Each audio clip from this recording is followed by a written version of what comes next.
ஒரு வீட்ல அப்பா அம்மா அவங்களுடைய 7 வயது குழந்தை.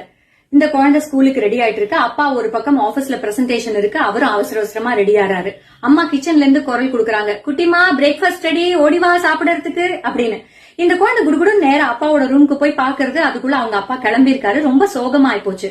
மம்மி டாடி கிளம்பிட்டாங்க, சாப்பிடவே இல்லன்னு. ஆமாமா டாடி சொல்லிட்டாரு ஏற்கனவே, ஏன்னா இன்னைக்கு முக்கியமான வேலை இருக்குன்னு. இல்ல டாடி எனக்கு பாய் பாய் கிஸ் கொடுக்கவே இல்ல, தினம் ஸ்கூலுக்கு போகும்போது கொடுப்பாரு இல்ல அப்படின்னு சொல்றது இந்த குழந்தை. அம்மா அவளை சமாதானப்படுத்தி பிரேக்ஃபாஸ்ட் கொடுத்து, சரி வா இன்னைக்கு கிளம்பிக்கோ, சாயந்தரம் பாக்கலாம் டாடி ஆபீஸ்ல இருந்து வந்ததுக்கு அப்புறம் அப்படின்னு சொல்லி வாசல்ல அந்த ஸ்கூல் வேனுக்காக வெயிட் பண்ணிட்டு இருக்கும்போது சடனா அவங்க முகம் மலருது. குட்டிமா அங்க பாரு யாரு அப்படின்னு சொன்ன உடனே இந்த குழந்தை திரும்பி பார்த்த உடனே அவங்க அப்பா அவசர அவசரமா வந்து வண்டியை வச்சுட்டு ஓடி வந்து அந்த குழந்தைய அள்ளி எடுத்துக்கிறாரு.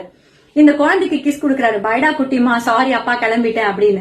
ஓகே டாடி நீங்க பத்திரமா போயிட்டு வாங்க, சாயந்தரம் பாக்கலாம்னு பதிலுக்கு கிஸ் கொடுத்துட்டு சந்தோஷமா பாய் சொல்லி அனுப்புறது இந்த குழந்தை. இது ஒரு சின்ன விஷயமாக நமக்கு படலாம், ஆனா இதுல இருந்து நம்ம தெரிஞ்சுக்க வேண்டியது, அவர் கரெக்டா ஆபீஸ்க்கு போனாலும் சரி, இல்ல 5 to 10 minutes லேட்டா போனாலும் that is not going to make a big difference. ஆனால் அவர் திரும்ப வந்து இந்த குழந்தைய அள்ளி எடுத்த முத்தம் பதிச்சது இந்த குழந்தையோட வாழ்க்கையில மறக்க முடியாத ஒரு மெமரியா இருக்கும்.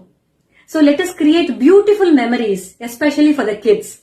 And ஏதாவது ஒரு விஷயத்த செய்யணும்னா அதை எப்படியாவது செஞ்சிடணும்.